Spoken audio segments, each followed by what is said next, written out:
Diretamente de Serra Negra do Norte, o correspondente Donaldo Nazário Serra traz as notícias mais relevantes, conectando você aos acontecimentos que impactam a vida de toda a população. O município de Serra Negra do Norte esteve participando da formatura dos jovens cidadãos do projeto conhecido como Polícia Mirim, evento realizado na cidade de Caicó. O projeto Batalhão Jovem Cidadão é uma ação socioeducativa voltada para jovens com idades entre 10 a 16 anos. O programa tem como principal objetivo promover valores como disciplina, respeito, responsabilidade e cidadania, contribuindo assim diretamente para a formação de cidadãos conscientes e comprometidos com a sociedade. Durante a solenidade esteve representando o município de Serra Negra do Norte a secretária de Educação e Cultura, Maria José da Silva, conhecida por Lique. Aqui de Serra Negra do Norte foram agraciados os seguintes jovens: Gabriel José da Silva, Alex Flávio Ribeiro Filho, Ana Júlia Araújo Medeiros, Ana Júlia de Araújo Santos. O projeto Batalhão Jovem destaca ainda na prevenção da vulnerabilidade social, oferecendo aos participantes um ambiente estruturado com acompanhamento de voluntários e de uma equipe multidisciplinar. Além disso, os alunos também receberam fardamento e também participam de atividades que fortalecem o civismo, a convivência em grupo para o desenvolvimento social e pessoal. A cidade de Serra Negra do Norte em breve será contemplada com um novo veículo, recurso destinado à deputada federal Natália Bonavides. Trata-se de uma van com o objetivo de atender a população na área da saúde, destinando mais conforto, segurança e dignidade. A aquisição do veículo foi adquirida pelo valor de R$ 385 mil, devido a uma solicitação do vereador José Roberto Garcia de Araújo, do Partido dos Trabalhadores, em parceria com o mandato da deputada federal Natália Bonavides, ela do PT aqui do Rio Grande do Norte. A grande expectativa da população de Serra Negra do Norte é que hoje à noite acontecerá uma importante audiência pública na Câmara de Vereadores desta cidade, onde na ocasião será discutido e debatido no plenário do Legislativo temas de interesse coletivo e de decisões relevantes em prol da saúde pública desta cidade. O ponto estratégico da audiência será sobre os serviços realizados pela APAME, Associação de Proteção à Maternidade e Infância, entidade esta privada com atuação no município através de recursos do Poder Público Municipal. A audiência será hoje à noite, a partir das 18 horas, com a presença de autoridades públicas civis e a população em geral. De Serra Negra do Norte, Donaldo Nazário Serra. Agora, fique com o editorial da notícia, uma análise precisa e reveladora dos fatos com a imparcialidade, clareza e único compromisso com a verdade. Imaginemos a seguinte situação. Tem uma necessidade urgente de comprar um veículo, uma van para um pequeno hospital local. Uma necessidade bem básica. Exato. Mas aí, para conseguir o dinheiro e efetivar essa compra de fato, o representante dessa pequena comunidade precisa negociar diretamente com a capital do país, que fica, sei lá, a mais de 1.500 quilômetros de distância. É um salto logístico gigantesco, né? Totalmente. E o que acontece é que, geralmente, quando o debate se volta para a estrutura de um país, o olhar vai direto para o topo. A atenção fica, presa na capital federal. Dos vereadores do Congresso Nacional, exato. Isso. Ou naquelas decisões que envolvem cifras na casa dos bilhões. É quase como tentar entender a complexidade do corpo humano analisando só uma foto tirada de muito longe. Pois é, e o grande problema dessa visão macroscópica, sabe, é que, por definição, ela apaga as nuances. Apaga os detalhes todos. Perde-se completamente a atividade celular, aquele movimento microscópico que, no final das contas, é o que realmente mantém o organismo respirando, né? Funcionando no dia a dia. E é exatamente isso que nos traz a nossa missão nesta análise de hoje. Porque a gente vai fazer um movimento inverso. Colocar a lupa no detalhe. Isso, vamos colocar um microscópio de altíssima precisão em cima de uma única célula desse imenso organismo chamado Brasil. O nosso recorte de tempo e espaço é incrivelmente específico. Muito específico mesmo. Estamos no dia 15 de abril de 2026 e nós vamos observar a anatomia de um município em pleno movimento. O local é Serra Negra do Norte, no estado do Rio Grande do Norte. Um cenário fascinante para quem quer entender como as coisas realmente operam no chão de fábrica da gestão pública. Com certeza. E para essa análise de hoje, nós reunimos fontes excelentes. Temos um relatório oficial bastante detalhado da prefeitura e um áudio de WhatsApp. Áudio de WhatsApp é sempre uma fonte rica, né? Muito. Foi gravado pelo repórter local Donald Nazário Serra. É bem aquele tipo de jornalismo de rádio e mensagens, super direto, sem filtros, que narra o pulso da cidade mesmo. E qual é o nosso objetivo central com tudo isso? A missão deste mergulho profundo é dissecar como as engrenagens de uma pequena cidade realmente giram. Nós vamos usar 3 pilares para fazer essa espécie de autópsia urbana. Perfeito. Primeiro, o futuro, entendendo as políticas para a juventude. Depois, o presente, analisando a dura realidade da infraestrutura de saúde. E, por fim, a governança. Acompanhando um exercício de transparência, né? Acontecendo ali em tempo real. Exato, um exercício fundamental. E para quem gosta de aprender sobre sistemas, por que focar tanto no nível municipal importa? Olha, é um exercício analítico muito valioso. Porque, muitas vezes, gasta-se uma energia imensa consumindo essas grandes análises geopolíticas, macropolíticas. Claro, que chamam mais atenção. Sim, chamam a atenção. Mas é no microcosmo municipal que o conceito de cidadania abandona a teoria. É na cidade pequena que a gestão pública bate na porta das pessoas, entende? O que nós temos nesse retrato de Serra Negra do Norte é, na verdade, um laboratório a céu aberto. Ok, vamos desvendar isso. Começando pela base de qualquer sociedade a longo prazo, que é o futuro. O planejamento para as próximas gerações. Exatamente. E o futuro, nesse nosso caso, tem rostos e tem nomes. O primeiro ponto que realmente saltou aos olhos quando a gente cruzou os relatórios com o áudio do repórter foi um projeto voltado para o desenvolvimento de adolescentes. O projeto da Polícia Mirim. Isso. O município recentemente mandou representantes para uma solenidade de formatura na cidade vizinha, em Caicó. Foi a formatura desse projeto Batalhão Jovem Cidadão, que, como você disse, a comunidade chama popularmente de Polícia Mirim. E olha, esse é um foco de atuação importantíssimo, viu? Principalmente considerando a janela de idade que eles atendem. Que é de 10 a 16 anos, certo? Exato, de 10 a 16 anos. Se a gente olhar um pouquinho para a psicologia do desenvolvimento, essa é exatamente a fase de transição mais crítica. A pré-adolescência e adolescência. É o momento em que a identidade de um jovem deixa de ser moldada exclusivamente ali pelos pais, pela família, e passa a ser definida pelo grupo de convivência. É onde a vulnerabilidade para influências externas atinge o pico absoluto. Nossa, faz todo sentido. E o que eu achei muito interessante nas nossas fontes é um nível de materialidade mesmo do registro. Como assim? Não estamos falando de um grupo de jovens abstrato numa planilha. O relatório oficial da cidade faz questão de registrar nomes. Assim, de dar rosto para os formandos. Isso. A gestão municipal esteve lá representada pela secretária de Educação e Cultura, a Maria José da Silva. Uma figura que o áudio do repórter nos revela ser conhecida intimamente por um apelido. LIC, né? Ou LC, como ele menciona. Isso mesmo, a LIC. E junto com ela, 4 adolescentes lá de Serra Negra do Norte foram agraciados e receberam destaque nominal no documento. Você tem os nomes aí? Tenho sim. Foi o Gabriel José da Silva, o Alex Flávio Ribeiro Filho. As 2 Ana Júlias, certo? Exato. A Ana Júlia Araújo Medeiros e a Ana Júlia de Araújo Santos. Mas aqui entra uma dúvida que eu queria explorar com você. Vamos lá. O relatório fala sobre eles receberem fardamento específico, fala que eles participam de encontros e têm o acompanhamento de uma equipe multidisciplinar e de voluntários.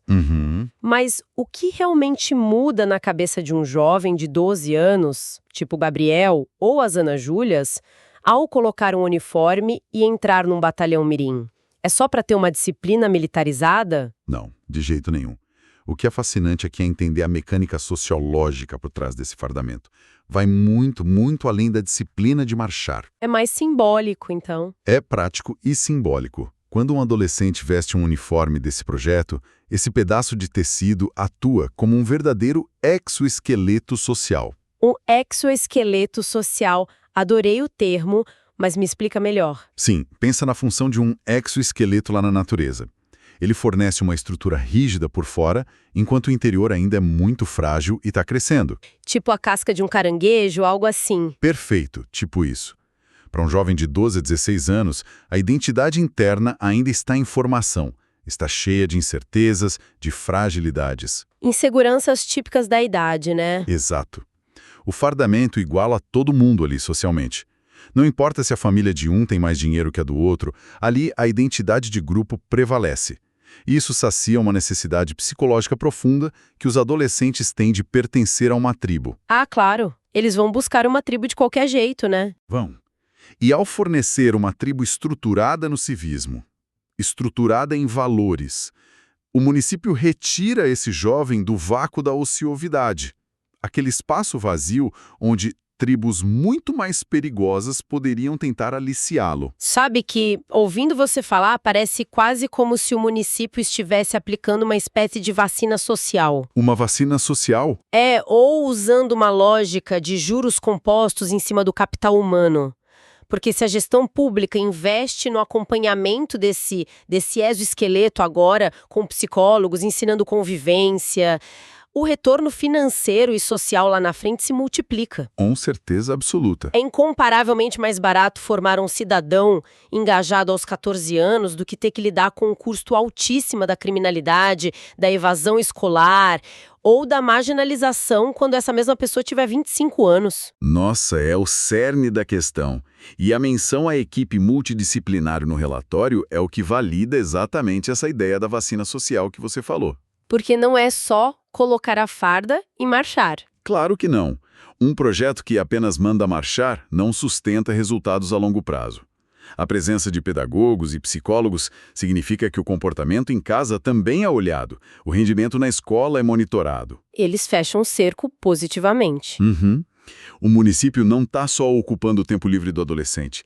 Ele está criando uma rede de proteção em tempo real ao redor daquela família. Só que aí, projetar esses cidadãos excelentes para o futuro acaba esbarrando num problema muito, mas muito prático de hoje. O curto prazo sempre cobra conta, né? Pois é. Essas pessoas precisam de um presente seguro. Não dá para focar só no desenvolvimento intelectual ou cívico lá do amanhã, se a estrutura básica de sobrevivência está falhando hoje. O básico tem que funcionar. Exato. E é essa constatação que nos faz virar a página das nossas fontes. A gente sai agora da juventude e entra de cabeça na infraestrutura dura e fria da saúde pública local. Que é um gargalo histórico no Brasil inteiro, diga-se de passagem. Sim. O repórter o Donaldo Názaro Serra, ele dedicou uma boa parte daquele áudio de WhatsApp a uma aquisição que estava sendo muito aguardada em Serra Negra do Norte. Ele reportou, com bastante ênfase até, a chegada de um novo veículo utilitário para a cidade. Isso, uma van destinada ao transporte de pacientes que foi adquirida pelo valor de R$385 mil. Um valor significativo. Sim, uma van 0 quilômetro. E o objetivo descrito lá é fornecer conforto e dignidade. Olha, quem conhece a realidade do interior sabe bem o quão desgastante é. Demais, fazer viagens longas e frequentes. Exato. Às vezes, horas em rodovias que não estão nas melhores condições. Tudo isso para fazer uma hemodiálise, um tratamento oncológico ou só um exame mais complexo num centro maior. A viagem acaba sendo um sacrifício a mais para quem já está sofrendo, né? Sem dúvida. Estar em um veículo confortável, com ar-condicionado, com suspensão boa, não é um luxo de jeito nenhum. É parte da resposta médica para aquele paciente fragilizado. Concordo plenamente. Mas sabe a parte que mais me chamou a atenção lendo sobre isso? Não foi nem a van em si, nem a marca ou o conforto, foi a rota do dinheiro. O mecanismo financeiro de como essa compra aconteceu. Exatamente. Porque essa van de quase R$400 mil não foi comprada porque o prefeito simplesmente abriu o cofre da cidade, viu que sobrou dinheiro do imposto e comprou. Quem dera fosse simples, né? Pois é, a compra dependeu inteiramente de uma articulação externa bem complexa. E aqui é importante a gente detalhar bem os fatos, né? Como eles constam no relatório oficial. Com certeza. Pelo que as fontes mostram, o vereador do município, o José Roberto Garcia de Araújo, que é do PT, ele fez a solicitação. E ele articulou esse pedido diretamente com uma deputada federal. A Natália Bonavides. Isso, a Natália Bonavides, que também é do PT e que representa o Rio Grande do Norte lá em Brasília. Então, foi a emenda parlamentar dessa deputada que fez a transferência da verba federal para o município e só assim permitiu a compra do veículo. É o fluxo clássico dos recursos no Brasil. Mas aí eu preciso fazer o papel de advogada do diabo aqui um pouquinho. Vamos lá, joga a bomba. Então, o que tudo isso significa, sabe? Quando a gente vê uma cidade pequena precisando que o vereador faça uma ponte com uma deputada federal lá em Brasília, a mais de 1.000 quilômetros, só para conseguir comprar uma van de saúde, isso não é um atestado de falência estrutural, sabe? Essa dependência quase umbilical de contatos em Brasília não torna a infraestrutura das pequenas cidades refém de um lobby constante? É uma ótima provocação. Porque o município simplesmente não tem o próprio dinheiro no caixa para cuidar dos seus doentes. É uma indignação super válida. Mas, se conectarmos isso com o panorama geral da economia e da administração pública, a gente percebe que não se trata de uma anomalia, sabe? Nem de um lobby espúrio. Não. Não. Essa é a mecânica exata de como o nosso pacto federativo foi desenhado no Brasil. Para a gente entender isso, a gente precisa olhar para como os impostos são divididos na origem. Como assim? A arrecadação em si? Isso. Cidades pequenas como Serra Negra do Norte não possuem grandes shopping centers, parques industriais bilionários ou corporações gigantescas sediadas ali. Claro, a base comercial é bem menor. Exato. Então, os impostos municipais tipo o IPTU das casas ou o ISS sobre os poucos serviços locais arrecadam valores muito baixos. É um bolo tributário muito pequeno. E eu imagino que essa arrecadação local mal consiga pagar o feijão com arroz da prefeitura. Você acertou em cheio. Essa arrecadação local costuma ser consumida quase integralmente apenas para manter as luzes acesas, figurativamente falando. Pagar salários e tal. Pagar a folha de pagamento dos professores, dos médicos do postinho, recolher o lixo da rua, tampar buraco no asfalto. Então não existe sobra no caixa para despesas de capital pesadas. Despesas de capital? Sim, despesas de capital são essas compras vultosas, entende? Construir uma ponte nova, erguer um prédio de um posto de saúde do zero, ou, no nosso caso aqui, comprar um veículo hospitalar de R$385 mil. O dinheiro local simplesmente não alcança. Tá, então de onde vem o dinheiro grosso? A esmagadora maioria dos impostos que todos nós pagamos no Brasil, tipo imposto de renda, o IPI sobre produtos, tudo isso vai direto para o governo federal, lá em Brasília. Fica tudo concentrado lá. Isso. E a sobrevivência das cidades menores passa a depender de repasses, do Fundo de Participação dos Municípios, o famoso FPM, e das emendas parlamentares. Ah, então quando a deputada manda a verba da emenda, não é um favorzinho. De jeito nenhum. A deputada não está fazendo um favor pessoal. Ela está operando uma ferramenta constitucional de devolução de impostos para a base. E o papel do vereador, como apontado lá nas nossas fontes, ele ganha uma dimensão muito mais pragmática do que a gente imagina. Verdade. Porque o papel do vereador deixa de ser apenas debater leis ou dar nome de rua lá na Câmara. Ele atua quase como um diplomata financeiro da cidade. Uma excelente definição. O vereador mapeia a dor da comunidade. Nesse caso específico, os pacientes sofrendo em viagens desconfortáveis. E aí ele usa o alinhamento político? Exato. Ele usa seu alinhamento administrativo para bater na porta do Parlamento Federal e reivindicar aquela fatia do orçamento para a cidade dele. A saúde financeira de um município do interior é diretamente proporcional a essa capacidade de articulação em Brasília. É uma engrenagem fria e institucional, né? De transferência de receita mesmo. Totalmente. Não é caridade. É o sistema funcionando como foi desenhado. Bom, fica muito claro então que conseguir o dinheiro e adquirir um bem é só a etapa final de uma longa maratona burocrática. Mas tem um detalhe. Qual? Resolver a infraestrutura comprando os equipamentos gera imediatamente o próximo gargalo. Ah, com certeza. A manutenção? Isso, e a gestão. Quem dirige essa van? Quem decide para onde ela vai na terça-feira de manhã? Como o hospital local é administrado na ponta da linha? E, acima de tudo, quem fiscaliza se esses recursos todos de saúde estão sendo bem aplicados? Essa é a pergunta de $1 milhão. E é essa indagação que nos leva da infraestrutura direto para o território da governança, do controle social. Aqui é que fica realmente interessante nas nossas fontes. O áudio daquele repórter deixa muito, mas muito evidente que o dia 15 de abril em Serra Negra do Norte não é uma quarta-feira qualquer. Que é um evento importante marcado. Sim, há uma enorme expectativa na cidade. Porque a partir das 18 horas, a Câmara de Vereadores vai abrir as portas para uma audiência pública. Eles convocaram todas as autoridades civis e convocaram a população em geral. Todo mundo que quiser aparecer pode ir. Todo mundo. E o assunto principal dessa audiência, avaliar a prestação de serviços da APPAN, que é a Associação de Proteção à Maternidade e Infância. É basicamente uma reunião presencial focada na saúde pública local acontecendo ali, ao vivo. E para a gente dimensionar o peso de uma reunião dessas, a gente precisa entender o modelo da APPAN primeiro. Como ela funciona juridicamente. Isso. Pelo que os documentos da prefeitura sugerem, trata-se de uma entidade de natureza privada, uma associação do chamado terceiro setor. Mas ela presta serviço na rede pública? Exato. Ela presta serviços vitais, lidando com maternidade e infância, mas faz isso através de repasses financeiros do município. É o que a gente chama tecnicamente de gestão terceirizada ou parceria governamental. Mas me tira uma dúvida. Por que uma prefeitura faria isso? Por que não colocar simplesmente os servidores públicos municipais concursados para administrar tudo lá dentro? É uma dúvida comum, e a resposta principal é agilidade e foco. A máquina pública direta, por lei, é muito engessada.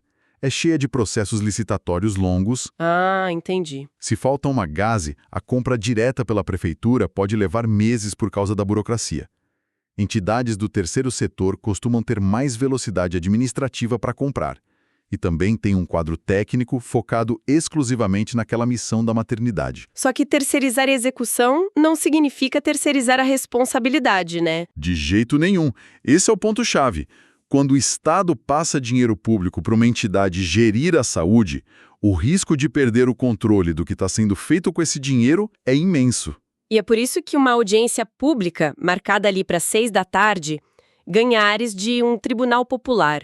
Se a gente imaginar que a prefeitura é uma empresa de capital aberto, essa audiência na Câmara seria como se fosse a Assembleia Geral de Acionistas, onde os cidadãos querem saber o retorno dos impostos deles. Uma analogia fantástica.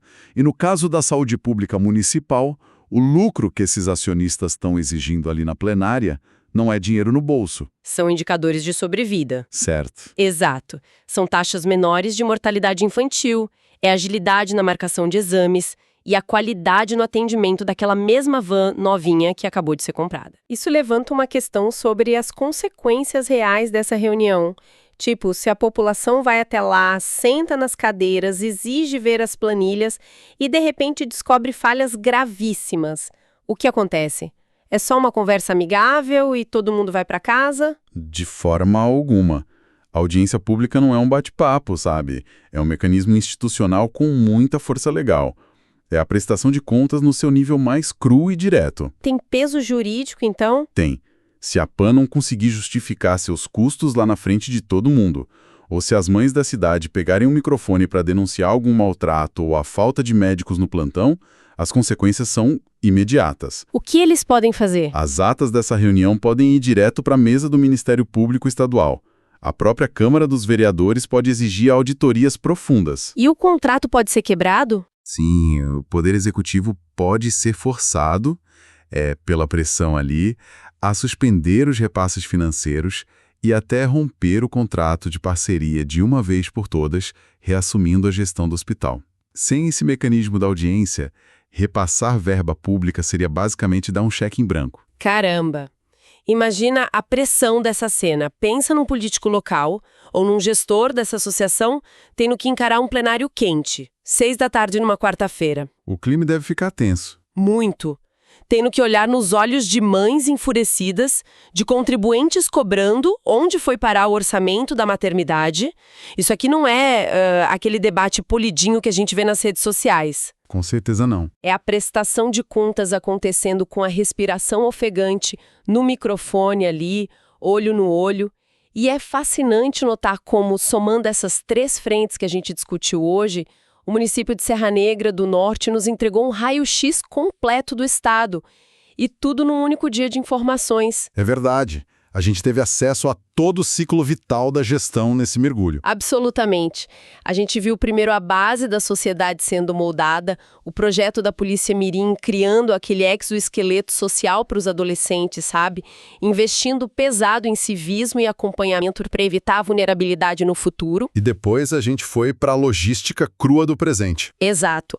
A constatação dura de que manter a dignidade na saúde exige uma articulação diplomática constante para trazer fatias do orçamento lá de Brasília até o interior, garantindo compras vitais como a van de pacientes. E para amarrar tudo, o ápice da governança, né? A audiência pública, onde os cidadãos assumem de fato esse papel de acionistas rigorosos, prontos para acionar o Ministério Público se os resultados da maternidade não forem entregues. O início, o meio e o fim da administração. Tudo no mesmo cenário. E sabe, a importância de dissecar um dia tão específico na vida de um município potiguar vai muito além do mero conhecimento geográfico ou administrativo. Por que quem está ouvindo a gente agora deveria se importar com isso? Porque o valor real dessa nossa reflexão de hoje está no treinamento da própria percepção crítica de quem acompanha o programa. Entender os porquês das coisas. Refinar o olhar, né? Isso. Entender por que um adolescente precisa de uma rede multidisciplinar. Compreender a matemática fria dessa distribuição de impostos entre a União e os municípios sem cair em discurso raso. E reconhecer o poder destrutivo e corretivo que uma audiência pública na Câmara Local tem. Tudo isso fornece um ferramental analítico poderoso. Ao entender como Serra Negra do Norte funciona nas entrelinhas, quem nos ouve passa a olhar para os problemas do seu próprio bairro, da sua própria rua, da prefeitura da sua cidade. Com uma lente muito mais afiada. Exato. Passa-se a ver as engrenagens ocultas rodando perto de casa. É uma mudança total de perspectiva. E, juntando tudo que a gente desenterrou dessas fontes de hoje, fica um pensamento final para continuar ecoando após a nossa análise. Um ponto para reflexão. Nós vivemos em uma época que é completamente sugada por manchetes globais catastróficas. A nossa atenção pública é arrastada diariamente para aqueles fóruns virtuais imensos, para debates teóricos intermináveis na internet sobre o que é a democracia, né? Todo mundo discutindo o macro. Exatamente. Mas, observando a realidade que mapeamos hoje, será que o exercício mais puro, tenso e real da democracia não ocorre, na verdade, muito longe do brilho e dos holofotes das capitais? É uma boa pergunta. Será que ele não está acontecendo justamente hoje, ali às 18 horas, num plenário apertado e quente de uma cidadezinha no interior do Rio Grande do Norte, onde cidadãos comuns têm a coragem de se levantar para confrontar autoridades sobre o futuro das crianças e da maternidade local? No corpo a corpo. Isso. A engrenagem pode até parecer pequena à vista de longe, mas quando a gente chega perto, é ela que sustenta o mundo girando. Pensem nisso. Você acabou de acompanhar as principais notícias de Serra Negra do Norte com o correspondente Donaldo Nazário Serra, que há mais de 50 anos vem levando informação com seriedade, compromisso e credibilidade a toda a comunidade do Seridó do Rio Grande do Norte e da Paraíba.